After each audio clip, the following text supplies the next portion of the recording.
Hi, everyone. Welcome to Waves' Q&A with our All Island candidates. I am Lauren Hall. I'm Malik Harvey, and this is Pastor Courtney Missick, or the farmer. Yes, Mr. Missick, do you want to introduce yourself to the audience? Let them get an idea of you if they don't already know.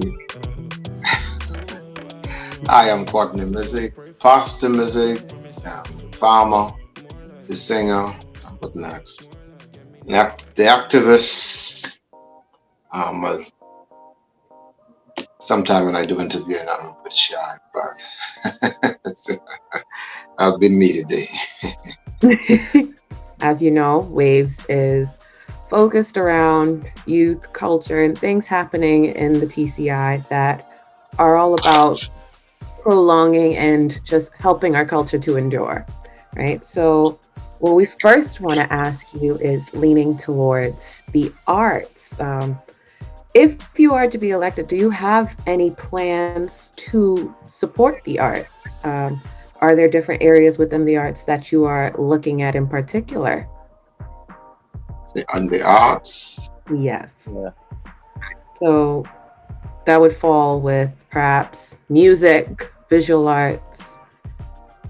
I will be supporting music because music is a part of our heritage, our culture, and I think over the years we have strayed away from our culture because if we look at it, like most of our people, a lot of the musicians in the Bahamas,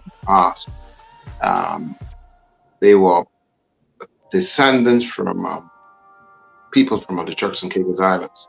They become good singers, musicians, and it's the same culture. The Bahamas is similar to us, our culture, and I think I love music, I love singing, and I think the art need to be passed on to this generation because they have taken on the culture of the Jamaican culture by singing reggae music, and our culture was basically ripsaw, the calypso style music, and we have taken on the Eastern Caribbean style calypso music. We need to go back to our culture where we go back to ripsaw and the drums. Years ago, we used to use the accordion. Today, we don't use accordion, we use keyboard.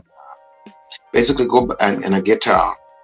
But we go back to that. We teach our people the culture and teach them to love and embrace what we have and modify our music and take it to another level because every other culture, the Bahamas, you go to Trinidad, Jamaica, whatever Caribbean country, they have taken their music, their culture to another level. And here, we lost our art in music because we feel most of the time, we feel as if what we have doesn't mean much because we have not taken it to another level. And I think what we need to do with me, I'll be taking it to another level because, as I say, I sing, I play keyboard a bit, and I can listen to a person singing, and I can tell you whether they on tune, they out of tune, or they are note, whatever it is. And I think by passing on this and investing in the cultural area, the art, music here in the Turks and Caicos, because in the United States they have R&B, all different types of music, but we have left what we have. We played everybody else's music inside our house.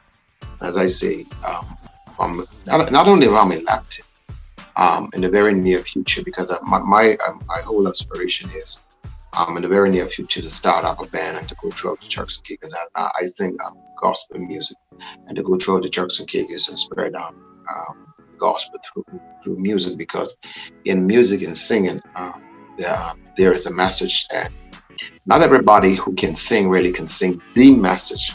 What you mean by the message? Because in singing, I have to accompany experience, trials, tribulation, and you may not could express it story form, but at least you could do it in the form of music, and people could actually hear from you singing that you are an experienced singer or you've been through something. So I think one of the art this country, part of our culture that we kind of, and I think we are ashamed of our past, and we don't want to sing about our past, and we don't want nobody to know that we're being through something. So for that, I would be focusing on the art culture, the arts, church. So yeah, we touched on music. Do you have any other plans to support artists, like, for example, in the performing arts or the visual arts department or the fashion department or whatever else you can think of, or is it just solely music that you're focusing on? I the fashion art. I think that's another thing that we need to look into. Now I'm a person. I love. I think part of the art that we fashion that we lost, the creative part, is that, as I said, let's go back to our past. We haven't taken what we used to do in the past and bring it into the 21st century. And what we need to do is to go into that area, and by going back into the past, bringing it into the 21st century, we can take with our culture, we can bring our culture into the 21st century by focusing on in that area where we bring it the style, the model into and the modern day fashion. Because if you look in the United States, the cultures of Africa, with fashion in America, they had taken the art, the styles that of the past. They're using it today, modernizing it, and they're making millions. As I say, well, I go back to the music with our fashion. We have not tapped into that area because I think because of our past, we are not proud of our past instead of using the past and cashing in on the past, because it's with the past where most of our young people do not even know anything about, because most of our young people, all the fashion thing that they know about is mostly Americanized. And if you look at the American fashion right now, the trend that they're using is basically cultures from throughout the world, the styles and things that they're using, as modifying it a bit with the colors pattern thing and using it, and they're cashing in. And I think what we need to do is just focus on our culture, our past, our style of dressing, and bring it into the 21st century and make some money. How do you think these areas will be successful as industries? Would it be dependent on the tourist industry? Will you, as a candidate, try to make them work within the tourism industry, or like as standalone industries, or having, yeah? What I noticed over the years, we had quite a bit of fashion designers here in the Turks and Caicos, young guys. And I think one of the things that did not cause, one of the things that caused these designers not to be successful in the Turks and Caicos Islands, and I'm going to say this boldly, the guys were not focused here. They were basically, one first must believe in themselves. With the belief, you step forward. And with your belief, you invest in your belief. What I noticed, and this is what my observation from living here in North Cape, fashion industry, this fashion design guys in the Turks and Caicos. It was more about, how do I put it? It is more about image instead of investing time really in their business and what they were doing in their belief, and selling their belief. Then you had where the government, not the government, but the cultural department, for over the years have not been really, investing or paying much of attention to these areas in which how could we help our young artists to promote their business. I don't think at that time they had any grants available to help the fashion industry, to help these young guys to develop the fashion industry. Let me go back to the young talented Turks and Caicos Islanders, because when I saw these guys came out, I began to ask myself, I wonder if these guys realize that this is a multi-billion dollar industry, and one must remain focused. Yeah. And I don't think our artists, I may get criticized for this, I don't think our artists really put the energy into their dream and their calling. There's a certain style about an artist that even if you don't know the artist, don't even know the name, you could hear the music from a distance, but you could tell that this is the artist because they develop a certain style. The problem here with our artists here, with our fashion persons here, they, as I say, that energy, for one to develop what they give, you have to put a lot of energy in what you do. Then, but when putting the energy in, you then begin to develop your own style. When folks see you, the minute the folks see the work, they could identify your work because there is a certain style about what you do. Because you then could take, you know how to mix color, because your mix is different from somebody else. The way you display your stuff, it is totally different from the other individual. To some, they may say, "Oh, you're talking crap." As I say, I watch the different, I listen to different music. I watch the different fashion trend in America, and basically you could tell the different artists, even though you might not know their name, might not remember their name, you could tell from their brand because the label is separate from the other people label. Brand, style, that's how you may put it. Yeah. Changing gears a bit, Courtney. Now, Horace the Farmer, as you told us to call you. I'm sure you would have heard that the topic of e-government come up quite a bit, as we get to a point in the world where things are becoming more digital, not just because of COVID, but because that is where we're going towards now. E-government is definitely a topic that comes up quite often, particularly during this election season.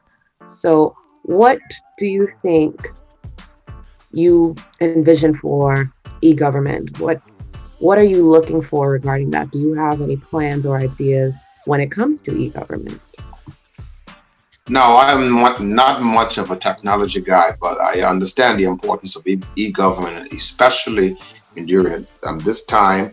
And I take, for instance, the other day, National Insurance stopped receiving cash, and we realized that we have to put money on our accounts, pay from a debit card. I am for e-government, but now one thing, what I know is what the government been doing here with this moving on to e-government, e-system, is that they haven't been preparing the people for it. Because you wake up one morning and you hear, we are not taking any cash now. That means then you have to use a card. I think what needs to be done, you have to prepare your people, put your people on the level where, and you work it over a period of time. You don't just close the door overnight. Because take, for instance, I am from North Caicos, Outer Island. We don't use much technology in North Caicos like how you use it in Provo. And we have to bear in mind, all islands have different different challenges.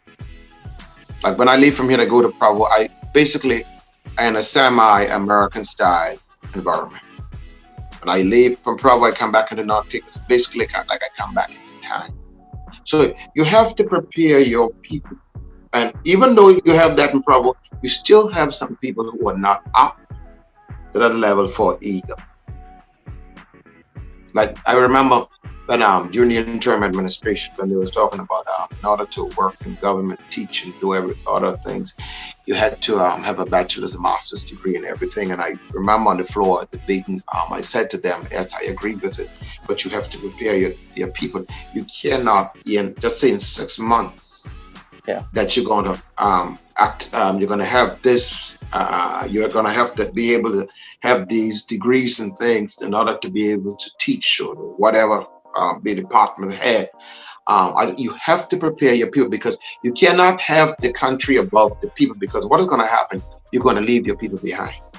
And leaving your people behind, then you're going to find another race of people going to end up before your people, because you haven't prepared people, because you got people that come from the outer world, basically like an American above Canada. They already prepared. They used to everything online.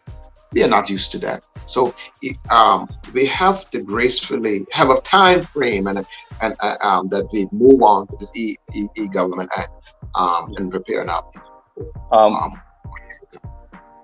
Correct me if I'm wrong, but I believe that the cash situation in terms of the cash to card situation, that might have been brought about because of COVID, which is, as we know, was a unpredictable, unprecedented event. How do you think the government should react or prepare in case of emergencies such as those going forward?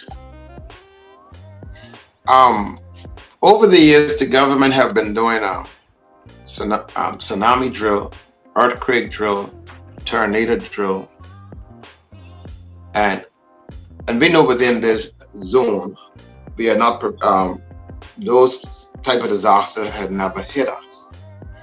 If we could prepare our people for all of those disasters, storms that never hit our shores, I think what the government needs to do is, as I said early on, the government needs to start preparing our people.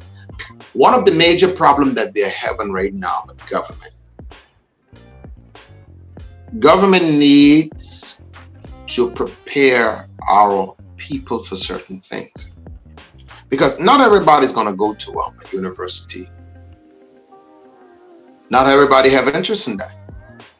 But you'll find the man or the woman who don't go to the university, to college, they're successful. And you're changing your systems. You have to prepare your. Now, our problem is we are more of a hands-on side of people. We are basically, you have to walk with us. Now, you have certain people in government who will just tell you, oh, Chuck Sanders just need to get with the program. Some people are just like years ago, this Zooming thing. I was literally afraid of Facebook, because I feel you go on Facebook, you're being exposed, because I heard about what happened to other people. Then I realized I have to get with it. Then I had a few friends who taught me. I know there's one of my cousins who taught me how to use WhatsApp she in Provo and North Cape. I was afraid. The problem, I think, is we need to work with our people to get rid of fear. It is preparing our people. You just can't just shove things down people's overnight.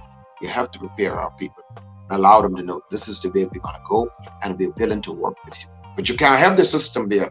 You want me to adapt to something, and you have it where it's like this is mandatory, no return, and this is the way we're going to move forward. And forget if you get left out, you just get left. Okay, so Mr. Missick, I know you spoke a lot about the importance of preparation, right? So how would you say in particular would be the best way to prepare our people, or how would you plan to prepare them as you go forward, whether it is that you want to implement e-government or not? What we will do, what I will propose is that we go from island to island and start educating our people, have town hall meetings and start educating our people. And as we begin to educate our people, we need to put the relevant, technology in the various islands to help our people to adapt to these new way of accessing government system. Because as I say, sorry, I was gonna ask you, like, just to be specific, I know your home island is North Caicos. What specific technologies could North Caicos benefit from that place like Provo already benefits from in terms of e-government? Or basically, we have just about everything here that is in Provo. Just about every modern day home. The key thing is that basically is educating our people on how this e-government is going to work with what the system that they have and how beneficial it will be. Our adult folks, I don't like to call folks old. Our adult folks is getting left behind because you have in a country where it's like you're a citizen in a country, but there's a language that is being spoken that your people don't even understand. And everybody else understands beside from the age 65 and doesn't understand. So you have to have government. You have to basically walk people through things. You have to. Would there be a particular time frame that you have in mind for that? You know, being elected, you have 4 years to sort out all that it is that you are giving to people when you say to them, this is what my plans are. So once after the election, once I'm elected, I'm an all-island candidate, independent. I will be advocating for things like this, saying that I wouldn't be controlling the country purse. My thing from the position where I sit, like the chair that I sit in, I have been advocating for a lot of stuff, and I've been getting results. And I'll be advocating for things like this. So I'm pushing about educating our people on how things work, because I think in that area I mastered that. I'm educating stuff. I'm getting stuff done. So being the engineer from behind the scene, if someone is being elected, I'll be pushing for that, because we have to move into the 21st. We can't. And not only that, we need to have a system set up to where, like in the older islands, where folks who does not have a computer and thing, have a department or something, have something set up to help our people, because we can't forget our people, leave them behind. We have to bring them with us. In bringing them with us, we put certain things in place so they can come along and be a part of what we do. okay. And not only that, I think what the government needs to do, the government needs to have free internet hotspots throughout the island, especially islands in north, middle, I'll say in Grand Church, some places in trouble, where to help the people who are less fortunate. In the interest of time, we're going to move on to cultural preservation and enrichment opportunities that you might have in mind as a candidate. Waves is big on culture and creativity and the preservation of both of them. How do you do you think that culture, or TCI culture, I think we went over this in the first question, but just expand upon what you think about culture being quote unquote dead in the Texan Caicos? Now, there's many different areas of culture that you can look into. Let me look into one area that I'm familiar with personally, because I look at agriculture. Over the years, they left the art of growing food. That's one area that we can become the master of what we eat. We can become millionaires. We have been teaching folks, or people looking at agriculture, something, it's dirty work, really hard. Yeah, it's hard work. But the hardest part of the work doing agriculture is basically getting it started up, putting in the infrastructure. And depends on what area of agriculture that you're going into. Once you are trained in the area, it is not so dirty. But nothing, you can't get anything without being dirty. Now, I'm a farmer, you look at my hand. You know, so anything that's a hand of a farmer. And I learned the art of farming. We spend at the present moment probably over $100 million. This was from all countries, over $100 million. I'm importing food in the Turks and Caicos Islands. Imagine if we start investing, training people how to farm in the right way. Years ago, our families used to slash and burn farming. They had to wait on seasonal time, rain, to be able to plant stuff. There's no rain, no food. Here, I'm a farming bear, modern day farming bear. Basically, the climate that we have, basically warm year round. I have been growing food year round.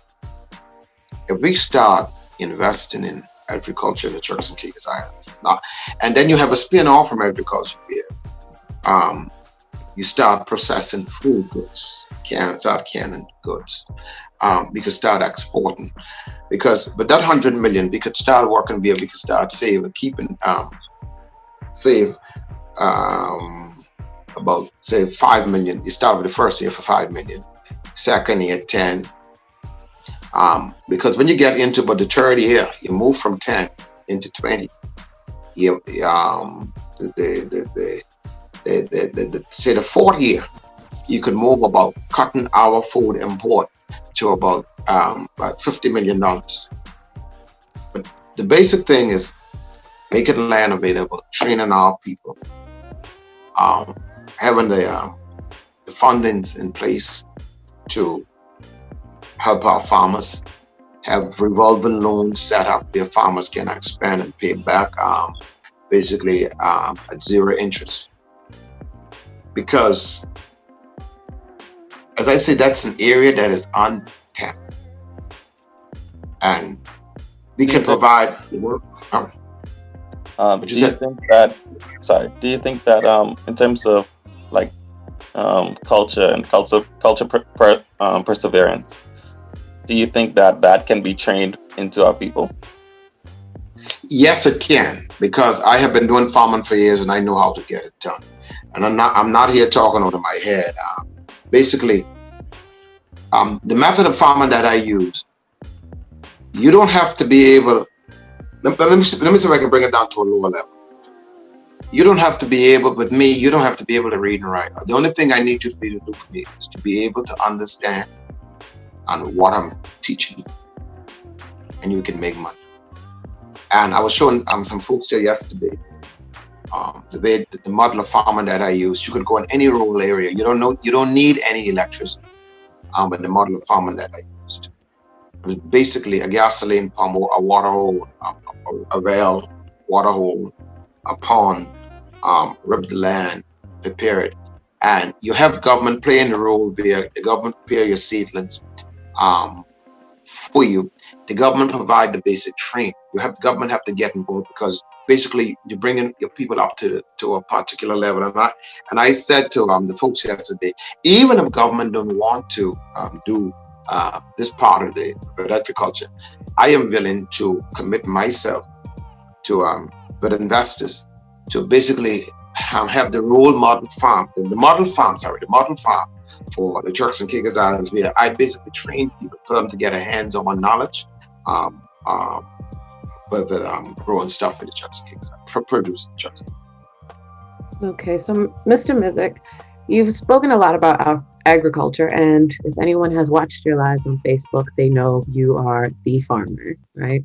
So this leads me to ask, if you were able to choose which ministerial position you can have, what would you choose? I was on my show last night and I was talking about it. I would choose agriculture and immigration. That are two main ministry I would like to have. Okay, and what would make you think you're qualified for either of those? What qualifications? Let me tell you now, I am a farmer. That's a gift. I am a practicing farmer. I think I wouldn't say I mastered the art of farming, because there is some technical area in farm agriculture that I have to bring in some expertise in to help me brush up on what I know. Then with immigration, I think one of the problems that The main problem they've been having with immigration, Turks and Caicos, and I'm going to explain it here.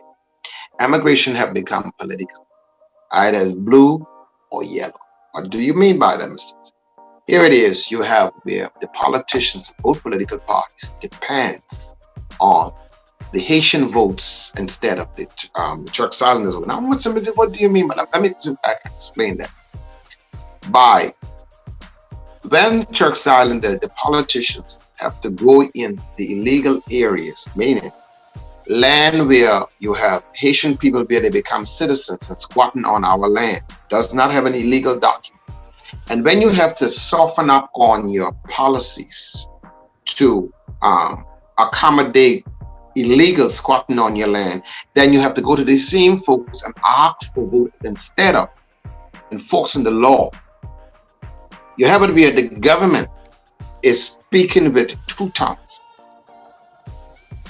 Neither PNP, PDM have the ability to do enforcement. I don't care who you make minister of immigration. We know the problem and we fail to fix the problem. And we fail to fix the problem because, take for instance, if you notice right now, during the time of election, there was an influx of illegal immigrants in the Turks and Caicos. We had one boat last week, capsized, coming to the country. Another boat they captured the other night. And just last night, they had another boat came in. This is election time. The government goes so on enforcement during the time of election. And even after the election, you'll hear them say, because listen, government profit off the illegal trade. Government is profiting off the illegal trade. The minute you start capturing the illegal people, nobody going to the supermarket, hardly any traffic on the road. And it's so easy, even the people that is in the country that is illegal at the present moment, you can turn that illegal problem into, put it in the position where you can try to get most of those folks sorted out. And after that, folks who have been here for years who had work permit and failed to pay for their work permit, give them a period of time to pay for their work permit or cause them to leave. As I say, I think I have the willpower to do that because I realize that, as I say, the illegal immigrant problem is now have become become a symbol of PNP and a symbol of PD. And they feel as if that they do enforcement, they're going to lose support among the Haitian community in this time for the general election. That's why maybe my campaign, I'm reaching out to all Turks and Caicos Islanders to support me. And even if I'm not a minister of immigration, I'm going to still advocate for the cleaning up of illegals in the Turks and Caicos Islands, because here it is, you got you young people who are studying in this country. And what has happened?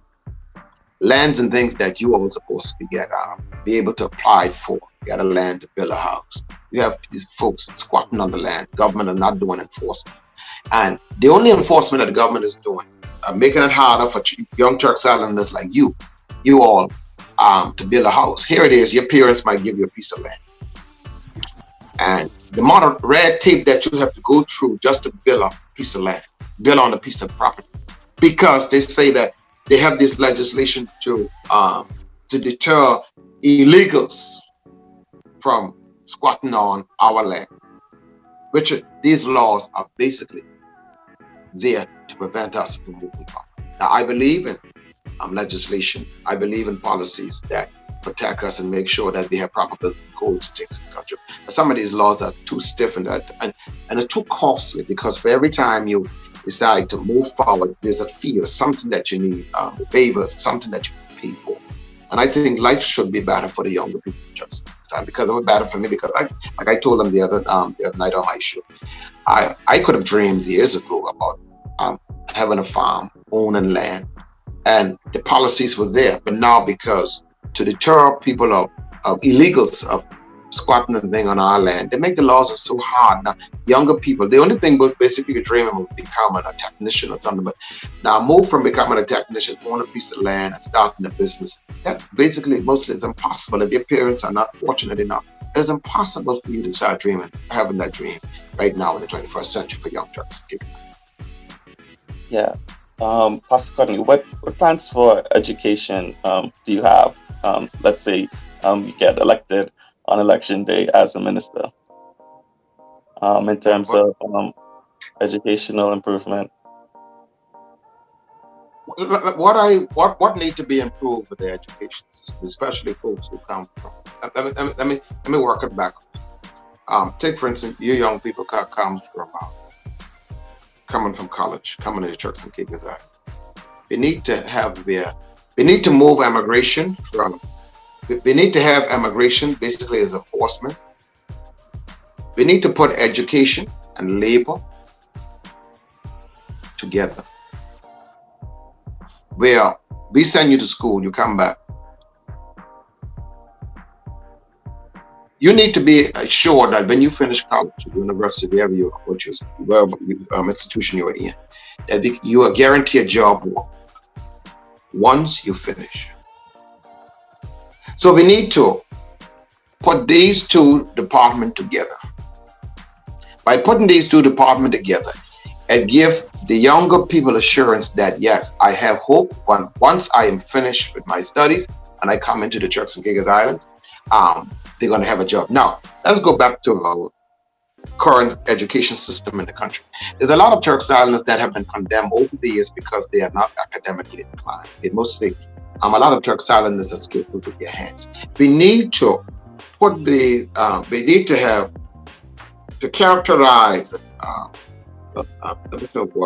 We used to write word. We need to put certain educational level and certain categories. Some academically inclined, some just basically skillful. We need to have institutions that accommodate the skillful students, basically a better trade school. Now, we've been talking about trade school. I hear the PDM talk about it. They already have a border building for trade school and blah, blah, blah, blah, blah, blah, blah, blah, blah. We need to have there with our trade school is that we teach trades in this country that Turks Islanders can learn and make money. You make more money off a trade, because here it is. A person with a trade can make up to $2,500, $3,000 a week. A person who academically inclined, who be in the university, study out, work in an office, they probably make $2,500, $3,000 per month. The way the system is set up, it is, as I said, it is in reverse. The one that brings in the most money, we are not teaching that, or there isn't an institution that accommodate that. But here it is. I do farming, I do landscaping. I could do one contract for the week. I could just make $5,000 to $10,000. You are academically inclined who work at my work. That's it. I don't have an office job because I haven't set up at that level. You work in my office, keeping my book. Maybe I pay you $25,000 to $3,000 for a month. You see the difference? You run my books. You make less than me, the man who have a trade. So we need to have a system here in this country where everybody benefits. The one who go to university, the one who stay here, have a skill, have a trade. So you marry the two, and we'll have a prosperous society. Because what has happened over the years, we have those who come from university, those who have a trade, may not know how to do bookworks and things, and they end up starting a business, and the business are not becoming successful because they don't know how to do bookwork. So we need to marry the two. By putting the two together, like with me, I don't understand, I don't know secretarial work. I don't know nothing about accounts. Basically, I know if I make money, you can't spend more than you are making. And I have to, but the money that I'm making, I have to take about 30 to 40% of what I make and put back in my business. What I understand now, You go to school, you become an accountant. Basically, you know the accountant term. I don't know the term. You know what to tell me how to. You could guide me. But with the trade that I have, I make, as I said, I make more than what you did, but you pay in academically. And everybody, listen, everybody play a role in with the success of building this country and by moving moving this country academically forward. Because as I say, if we marry the two, we can become successful.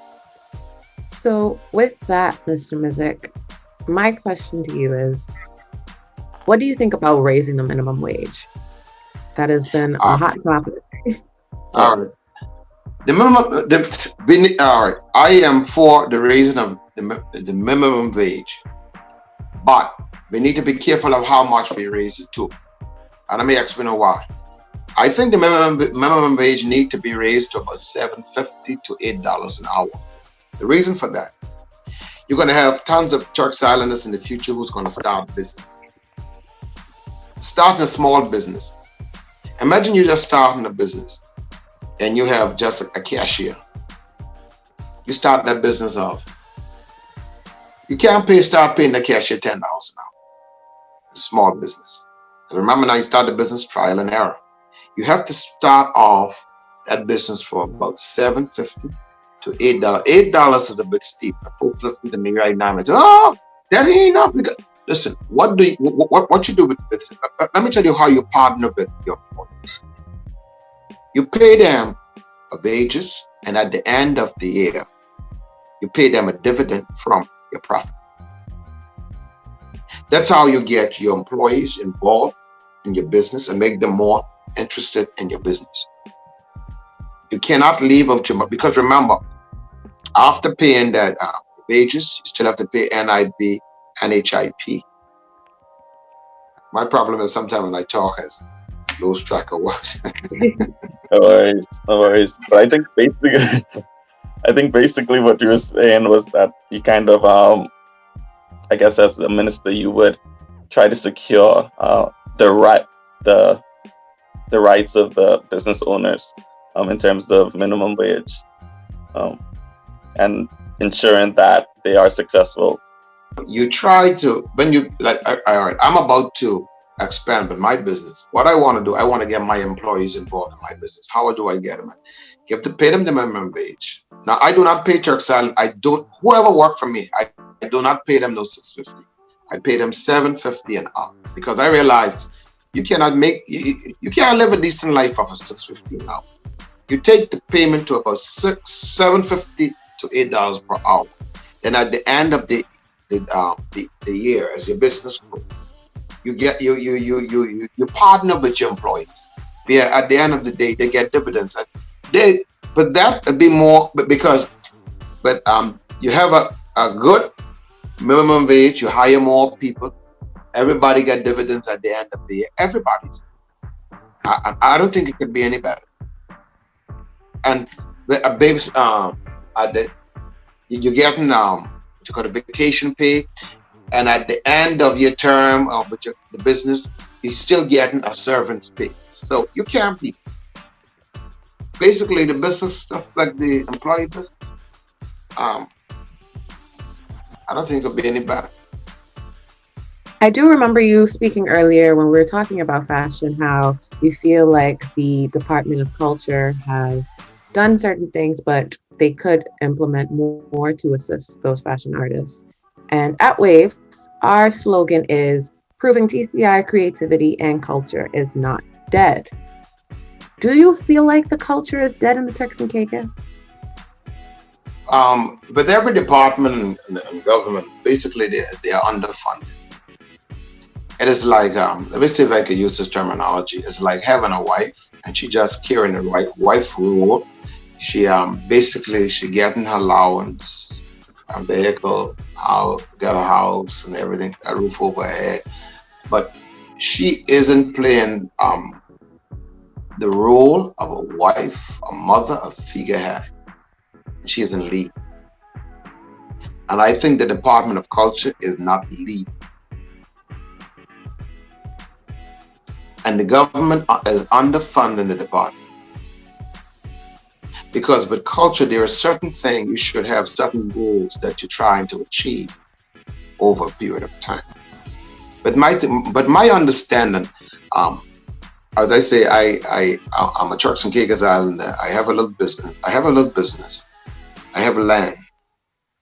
I'm growing things. My understanding of certain things with helping Turks Islanders, because I'm from an island that have been financially depressed, neglected by administrations after administrations.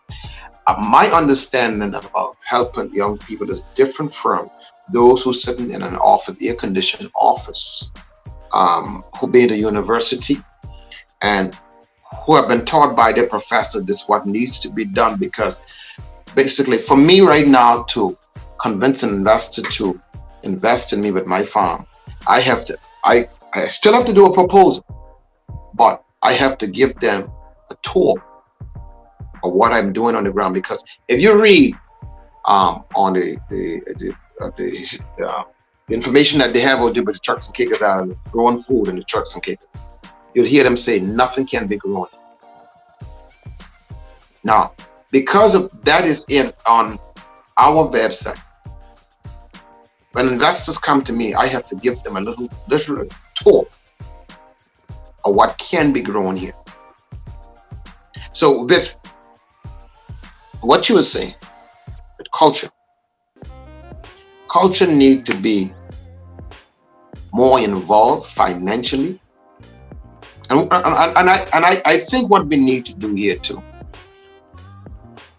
is to bring in some expertise from the outside to help us develop our culture. Because a lot of time, because we are in the Turks and Caicos, we got a bit laid back. And by having outside help to help us develop what we have, it would help push us. Financing, outside help, expertise. Because as I say, our people is a bit laid back. Thank you for that answer. I do have a question, though, that may be unorthodox. It is not particularly to do with what you will do if you are elected. Ask a question. Now, you've heard the saying, at the speed of light, right? You know, that means something moves really fast. We know light travels quicker than sound. However, question we have for you, Mr. Missick, is what is the speed of dark? So what is this? That's a difficult question that you're asking. Now, let me say this, but because depends on what terminology you're using, the speed of dark. Because my knowledge over the years, I may answer it in a different way that your question, that you the way you put forth your question. Now, we're talking about the speed of dark, moving forward or in reverse. Oh.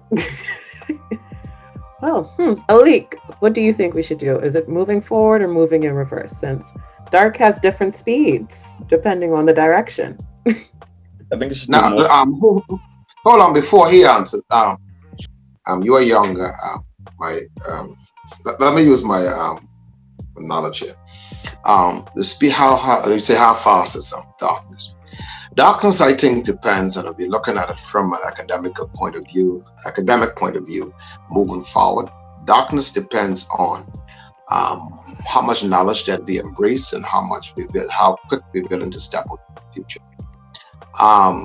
In order to move forward, one must embrace the light that we can see. Darkness will remain darkness when we and remain at the pace it is when we fail to move from where we are. The problem with this country, darkness is still overshadowing us. Now, we're sending our younger people into to school to further their education. When they come back, they just take, for instance, if you're working in government or you're working in a system. Now follow me now.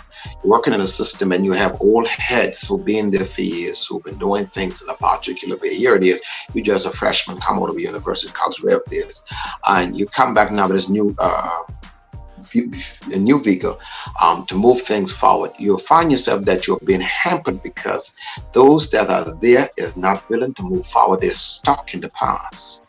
And I think that what happened to our country, the country is stuck in the past because of these elderly folks. And what they're telling young, mind you, I quite agree, young people might not have the years of experience, but they have. I come to man, I feel like that church. That's been they'll bring an expert from Jamaica to get done here, pay them $4,000 or $5,000 a month. I could basically do it for $1,000 a month. All I need is for those that are in authority to write the check, to send the money to whatever company it is to bring in supply. All I need to be able to bring in the equipment and need to hire guys, give them instructions. If they don't need to be able to read and write, just follow the instructions. We can move things forward. The problem that we're having here in the Turks and Caicos Island is the old guard is not accepting the fact that we have younger people who have been exposed to more. And with this e-government, listen, we're going to move the e-government, but we ain't going to move the e-country because our country is going to remain. I think, I hope that my answer is in line with the question about the speed. Mr. Missick, I think the speed of dog should be the next topic for your next sermon, sir. Now, there is two things. I can speak to you I can speak at you or speak to you. So what I try to do when I speak, especially when I do in my shows, I speak into the spirits of people. I get into your mind and mesmerize your mind. And because even when I'm finished speaking, the words that I speak, I leave you thinking and wondering, and cause you to sit down and to do some self-examination. We don't just like politicians. They just go in there. Let me use this word. They just sour, soggy. They have no zeal, no charisma about themselves. I'll use this word. They're not sexy. They're just boring and not attractive.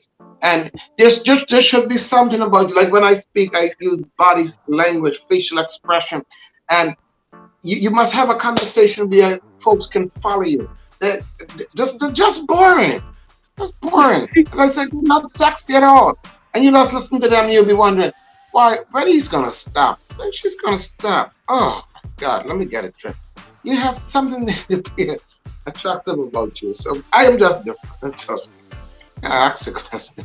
Well, you surely are not boring, Pastor Missick. And I do want to let you know, actually, the technical answer to our question as what is the speed of dark is actually, it is the equivalent to the speed of light. But your answer definitely, like Alik said, dropped so many gems for us. You took the question beyond what we could imagine it to be. And I have, like you said, I have self-evaluated from it. I feel better this time. I feel positive in this election. Folks have been calling me, inboxing me, WhatsApping me, Mr. Missick. You have my support. I am a PDM or PNP, but you have one of my acts. And a lot of people have been inboxing me. Thank you, Mr. Missick, for representing us. And I am not no legal representative. I am not on a salary. But I don't know. It's just in me. It's just in me. I don't know. I just love. I don't know. It's in me to speak for the voiceless, those who are shy, bashful. A lot of time, my shows have been a success over the months because I have been, folks have been giving me information on things that is affecting them. So you tell me about something that is affecting you. It's like a song. And something occur. The writer pen put it in words. The musician, the singer, bring it forth in the form of singing. When you have a problem, I know how to bring it forth in the form of a topic. I can speak on it for hours. As I say, it's a divine gift that I've been entrusted, but I will not misuse my gift that I have in this election. As I will ask all Turks and Caicos Islanders, young, whether you are Turks and Caicos Islander boy by birth or you were given a true act of citizenship, the time that you spend in this country or by marriage, asks you for your support in the common general election by having me as a voice in Parliament. That means then your voice will be heard because I will be in Parliament representing the people, and because I'll be sent there by the people. So I'll be on a people's agenda, not on my agenda. Like I say to folks from time to time, I'm not going into government to look to build a house or to start a business. I already have a small business. I already have somewhere for me to live, and I don't owe no bank for this. And so, Well, there you have it, Turks and Caicos. Yes, thank you so much, Mr. Missick, for coming on to Waves and telling us what it is that you plan to do if elected. Now, here at Waves, we can't have a particular opinion, but we wish you all the best in your political endeavors, and we hope to hear back from you soon. Yeah. all right, thank you. Thank you for considering me. Anytime you want, call me. Even after the election, whether it's successful, not successful, you can call me. Just let me know. I'll schedule a time. If you take your eye off the door, you see the breadcrumbs. That's what Puppy did, and now we in for 2 summers.